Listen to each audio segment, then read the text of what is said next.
बालिका बहू, तेरी शादी होने वाली है अगले महीने। ये बस्ता उठाकर कॉलेज जाना बंद कर दे अब। अरे कैसी बात कर रही हो, अभी उसकी उम्र ही क्या है। इतनी जल्दी शादी करने का फैसला मैं नहीं लेने वाला। फैसला लेने के लिए तुम्हें कहा किसने है? अरे मैंने कह दी शादी है तो है अगले महीने। बेचारी अमिता करती भी तो क्या, छोटी सी उम्र में बन जाती है अपने से 2 गुने उम्र के आदमी की बीवी। शादी के बाद देर रात पति घर आता है। खाना लगाओ, भूख लग रही है। अमिता खाना लगाती है। ये क्या बनाया है? वो सारा खाना फेंक देता है। कर्म ही खराब थे जो इतनी कम उम्र के लड़के से शादी करा दी। तभी वहाँ अमिता की सास आ जाती है। अरे हमें क्या पता था कि ये इतनी कामकाज में ढीली है। इसकी माँ ने तो कहा था रॉकेट की स्पीड से काम करती है। अमिता को आए दिन ससुराल में ताने, गालियां और कभी कभी तो मार भी पड़ती। सुन जा, अपनी माँ को बोल 50,000 रुपए भेजे, फ्री में नहीं रखना है तुझे। अरे मेरी एक आंख का ऑपरेशन भी तो करवाना है। अमिता को सास घर से निकाल देती है। अमिता परेशान होकर मायके की ओर जाती है। वो घर तो पहुंचती है लेकिन वहाँ ताला लगा है। अरे अमिता बेटी, क्या हाल बना रखा है तेरे पति ने? कहाँ है वो? अमिता पड़ोसी के सामने रोने लगती है। मुझे नहीं जाना उस घर में चाची। मेरे मम्मी पापा कहाँ है? उन लोगों ने तो ये मकान छोड़ दिया बिटिया। वो लोग तो कहीं और शहर चले गए। तुझे नहीं बताया? अमिता जोर जोर से रोने लगती है। नहीं बताया? ये क्या कर गए माँ पिताजी मेरे साथ? मेरी जिंदगी तो नर्क से भी खराब है। अब मैं क्या करूं? अमिता रोते हुए वहाँ से जा रही होती है कि उसे एक औरत मिलती है। अरे सुनो तो, रो क्यों रही हो? तो क्या करूं? हंसू? अमिता उस औरत को अपनी सारी कहानी बताती है। देखो, मेरा सिलाई का काम है। अगर तुम चाहो तो मेरे साथ ये काम कर सकती हो। बदले में मैं तुम्हें रहने की जगह, खाना और 1 दिन का 100 रुपया भी दूंगी। अमिता कुछ सोचती है और फिर उस औरत के साथ चल देती है। अब क्या था, अमिता की जिंदगी अपने मायके और ससुराल से दूर एक नए सिरे से शुरू होती है। रहना खाना फ्री होने के कारण अमिता रोज का पैसा बचा लेती। वो आसपास के लोगों के भी कपड़े सिलने लगी। और एक दिन सिलाई सेंटर की एक औरत कहती है, अरे वो साड़ी की कंपनी है ना, वो बिक रही है। पास बैठी अमिता सारी बात सुन रही थी। हाँ हाँ, बिक तो रही है, लेकिन उस बंद पड़ी मनहूस कंपनी को खरीदेगा कौन? तभी तो इतनी सस्ती बिक रही है, लेकिन कोई खरीदार नहीं है। फिर भी कितने की बिक रही है? अरे पूरे 5 लाख में मशीनों के साथ। लेकिन यहाँ कोई लेबर काम नहीं करेगा। पुराने मालिक ने किसी को पैसे ही नहीं दिए।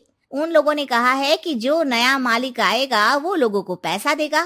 5 लाख। अमिता घर आती है और अपने पैसे गिनती है। पूरे 3 लाख। अमिता सिलाई सेंटर वाली उस औरत के पास जाकर कहती है, चाची, मैंने इतने साल की कमाई में ये पैसे जमा किए हैं।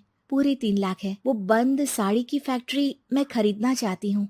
अरे अमिता, पागल हो गई हो क्या? वो 5 लाख की बंद मनहूस फैक्ट्री खरीदेगी, फिर लेबर का बकाया पैसा देगी, और वो फैक्ट्री चलेगी कि नहीं ये भी कोई नहीं जानता। लेकिन अमिता नहीं मानती। वो उस औरत से कहती है कि वो उस फैक्ट्री को खरीदना चाहती है और खरीद कर ही रहेगी। औरत भी अमिता की मदद कर देती है और फिर अमिता के नाम एक साड़ी फैक्ट्री हो जाती है। शुभारंभ वाले दिन अमिता लेबर से कहती है, मैं इस फैक्ट्री को दोबारा खड़ी करना चाहती हूँ। आप लोग इसमें माहिर हैं।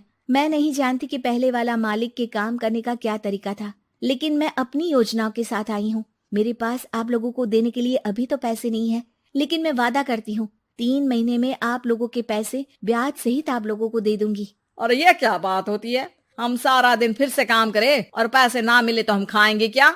सिर्फ 3 महीने की बात है।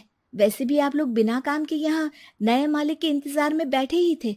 मैं काम करना चाहती हूँ और 3 महीने में सारे पैसे देने का वादा भी करती हूँ। लेबर आपस में सलाह करते हैं और अमिता की बात मान लेते हैं। सिलाई सेंटर से मशीन, सिलाई और कपड़े के ज्ञान में माहिर हो चुकी अमिता सभी के साथ मिलकर खुद काम करती। शहर और दूसरे शहरों में घूम घूम कर साड़ी का डिजाइन दिखाती और ऑर्डर लेती। अमिता को कई जगह से ऑर्डर आ जाते हैं। कई लोग उसके काम को सराहते तो कई आलोचना भी करते। अरे बड़े बड़े व्यापारी बैठे हैं, यहाँ तू कहाँ टिकेगी? लाओ दिखाओ कैसी साड़ी बना रही है तुम्हारी फैक्ट्री। अमिता उन लोगों को साड़ी के डिजाइन दिखाती है कि तभी वहाँ व्यापारी की बीवी आ जाती है। हाय रे, कितनी प्यारी साड़ी है ये।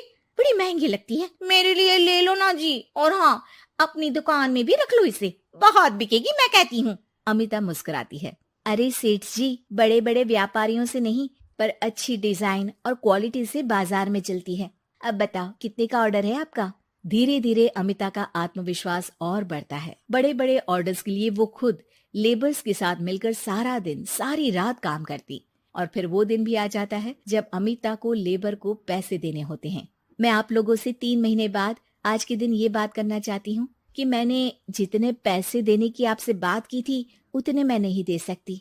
हम लोग जानते थे कि पर आपकी कंपनी तो फायदे में है, फिर हमारे पैसे क्यों नहीं देंगी? मतलब आप लोगों के बकाया पैसे, ये 3 महीने के पैसे और ब्याज के साथ मैं आप लोगों को 10% का मुनाफा भी दूंगी। सभी खुश हो जाते हैं। मेरा कोई परिवार नहीं है, लेकिन दिन रात आप लोगों के साथ काम करके मुझे आप लोगों में ही अपना परिवार दिखता है। अमिता की फोटो पेपर में छपती है। उसके बिजनेस मॉडल को पढ़ने के लिए कई बच्चे भी उसका इंटरव्यू करते हैं। अब अमिता 1 से 2 और 2 से 4 फैक्ट्री खोलकर देश में बड़ा नाम कमाती है।